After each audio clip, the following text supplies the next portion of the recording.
Hi hello friends, good morning. It's Saturday morning ஒரு 7 o'clock இருக்குங்க. 7 o'clockே செம்ம வெயில். நம்ம ஊரில் சரியான வெயில் அடிக்குதுங்க. என்ன பண்ணுறது, வேறு ஆப்ஷன் இல்லையே. வந்து ஃப்ரெஷ்அப்லாம் ஆகிட்டு டீயெல்லாம் குடிச்சிட்டு நம்மளோட குட்டி குட்டி ஒர்க் இருந்தது, அதெல்லாம் ஸ்டார்ட் பண்ணியாச்சு. என்ன ஒர்க்குனா, நம்மளோட சூட்கேஸை உழைக்கவே இல்லை, நமக்கு ட்ரெஸ்ஸு தேவைப்பட்டுச்சுன்னு சொல்லிட்டு சூட்கேஸை உழைச்சி எல்லாம் அன்பேக் பண்ணி எடுத்து வச்சுட்டு மார்னிங் பிரேக்ஃபாஸ்ட்டு முடிச்சிட்டேங்க. பிரேக்ஃபாஸ்ட்லாம் சாப்பிட்டு முடிச்சதுக்கப்புறம் கொஞ்சம் டைம் இருந்தது. சரி, தம்பியோட ஒரு 3 days ஒர்க்கு பெண்டிங் இருந்தது, அதையும் முடிச்சுட்டு அப்படியே கையோட நம்ம குட்டி பேபிக்கு வாங்கின ட்ரெஸ்லாம் வாஷ் பண்ணிடலான்னு வாஷ் பண்ணி அம்மா கொடுத்தாங்க. நான் காய போட்டுட்ருந்தாங்க. அதுக்கப்புறம் அப்பா கப்பெல்லாம் வாங்கிட்டு வந்திருந்தாங்க. சரி, அதையும் கட் பண்ணியாவது கொடுக்கலாம் அப்படின்னு சொல்லிட்டு கட் பண்ணி தான் கொடுத்தேன். நான் வேறு எந்த வேலையுமே செய்யலைங்க.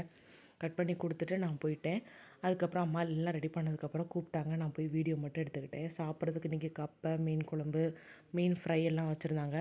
எல்லாத்தையும் ஒரு பிடி பிடிச்சிட்டு சரியான தூக்கங்க. நல்லா தூங்கி எழுந்திரிச்சு ஈவினிங் போல் எழுந்திரிச்சு தம்பியோட ட்ரெஸ்லாம் எடுத்து மடித்து வச்சிட்டாங்க. ஓகே, பாய்.